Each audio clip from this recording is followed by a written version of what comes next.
Mga idol at kabayan, mga balitang dapat niyong malaman. Estados Unidos, itong kumpanya ng China, binacklist China. Nagalit, hindi nagustuhan ang mga hakbang na ito ng Amerika. France, ipinakita ang isang modelo ng Scorpion class submarine para sa Pilipinas. France, porsigido na armasan ang Pilipinas bilang isang estratehiya nito sa Indo-Pacific. Bansang South Korea ay pinakita ang bagong fighter aircraft na Kiev-21 na kung saan kabilang sa mga potensyal na makakakuha ay ang bansang Pilipinas. Department of Foreign Affairs, kapag napatunayan na totoo ang paghabol ng Chinese Coast Guard vessel at dalawang Type 22 missile boat ng China sa mga bangkang Pilipino na may dalang mga mamamahayag sa katubigan ng Pilipinas, Department of Foreign Affairs, kakausapin ng China. BRP Antonio Luna FF151, nagkaroon ito ng live fire test gamit ang bagong Otto Melara 76mm caliber super rapid gun. Pilipinas at Poland nagkapirmahan para sa bagong kasunduan sa pagkuha ng mga military hardware. Isa na dito ang karagdagang pagbili ng Pilipinas ng mga bagong Black Hawk helicopter. Ito ang mga balitang ating pag-uusapan sa Sunday Special ng Good News Philippines. I-like ang video, mag-subscribe, mabilis lang ito, promise!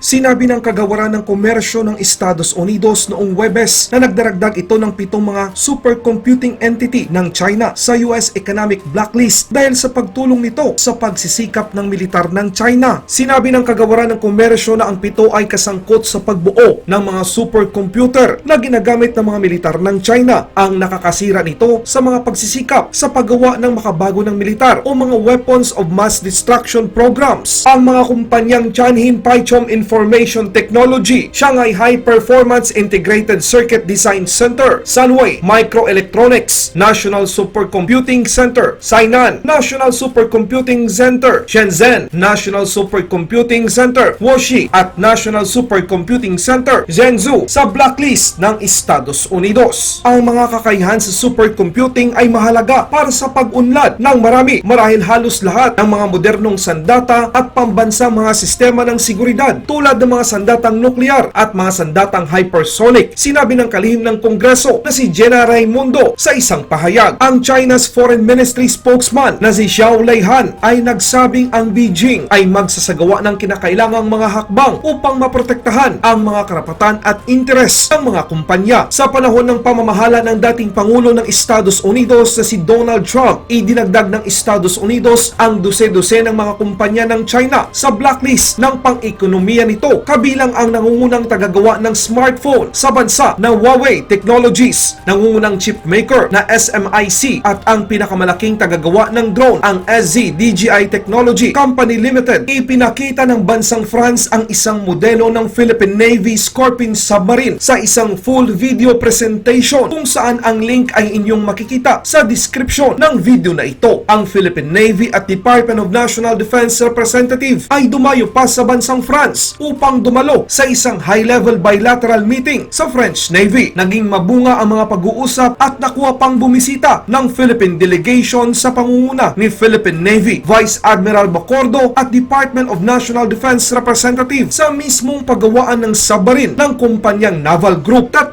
submarine ang ninanais na makuha ng Philippine Navy sa darating na mga taon. Kabilang na dito ang sandata, submarine force at pasilidad upang mapanatili ang kahusayan ng mga tauhan at pag-maintenance. Isusulong ng Pilipinas ang naiulat na insidente ng paghabol na kinakasangkutan ng 2 barko ng China sa isang pangkat ng mga mamamahayag na Pilipino na naglalayag sa West Philippine Sea. Kung ito ay mapatunayan na totoo, sinabi ng Department of Foreign Affairs nitong Sabado, tinitingnan ng mga otoridad ng Pilipinas ang mga ulat tungkol sa paghabol ng mga barkong Chino sa isang tauhan ng telebisyon sakay ng isang sasakyang pandagat ng Pilipinas sa West Philippine Sea. Kung napatunayan na totoo, itataguyod ng Department of Foreign Affairs ang usapin sa gobyerno ng China, sinabi ng kagawaran sa isang pahayag. Samantala, sinabi ng Department of Foreign Affairs na mabuti at nagpapasalamat na ligtas ang mga tauhan at ang bangka ng Pilipino. Ayon sa mamamahayag na si Shaira Zambrano, ang kupunan ay sumusubok na makarating sa Ayungin Shoal at nasa 4 nautical miles mula sa pasukan nang makita ang isang Chinese Coast Guard vessel sa timog na bahagi ng shoal. Sinabi ni Zambrano na ang mga Pilipinong crew ay nagmamasid sa barko hanggang sa makatanggap ito ng mensahe sa radyo mula sa Chinese Coast Guard na hinihiling sa kanila na kilalanin ang kanilang sarili. Batay sa ulat ng ABS-CBN, nagpasya ang kapitan na Pilipino na idirekta ang bangka palayo sa shoal, ngunit ang Chinese Coast Guard vessel ay binilisan ang bilis at sinimulang habulin ang barkong sibilyan at sinundan ang daanan nito pauwi sa mainland Palawan ng isang oras. Maya-maya, dalawang missile-capable boats na Type 22 ng China ang sumulpot na Abutanaw at ipinagpatuloy ang paghabol kahit na ang bangka ng Pilipino ay nasa 90 nautical miles lamang mula sa Palawan. Sinabi ng ulat na ang mga missile boats ay hinabol ang bangka ng Pilipino sa loob ng 20 hanggang 30 minuto bago umalis at bumalik sa direksyon ng Mischief Reef. Ang Poland at Pilipinas ay muling nagkaroon ng bagong kasunduan para sa pagbili ng karagdagang mga military hardware. Kung inyong naalala na maliban sa 16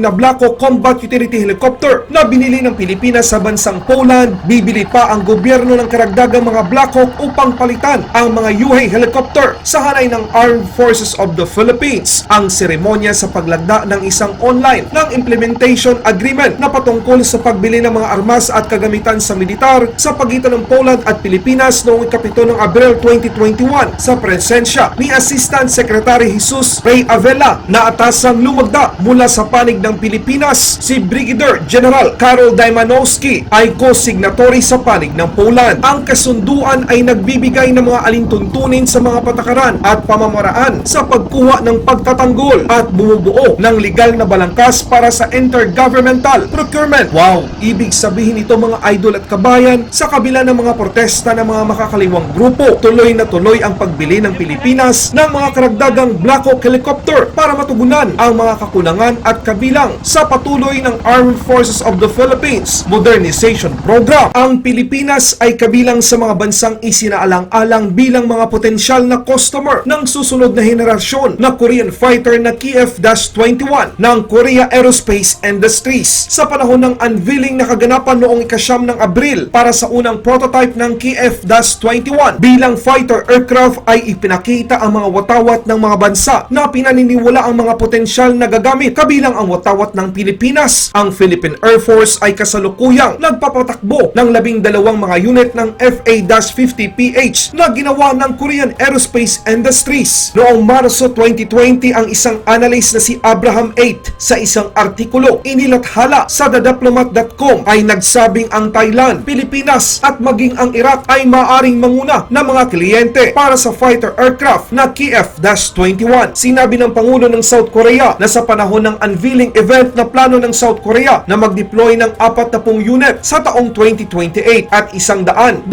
unit sa taong 2032. Pinasalamatan din niya ang gobyerno ng Indonesia sa paniniwala sa potensyal ng Korea at pagiging kasosyo sa magkasanib na kaunlaran. Ang BRP Antonio Luna FF-151, ang bagong frigate ng Philippine Navy, ay nagsagawa ng isang live fire test ng kanyang bagong brand new Otomilara 76mm caliber, ang super rapid gun mount na main gun, kamakailan lamang. Maraming salamat. Ang tagahatid ng balita, Good News Philippines. Mabuhay ang mga Pilipino, mabuhay ang Pilipinas, laban Pinas.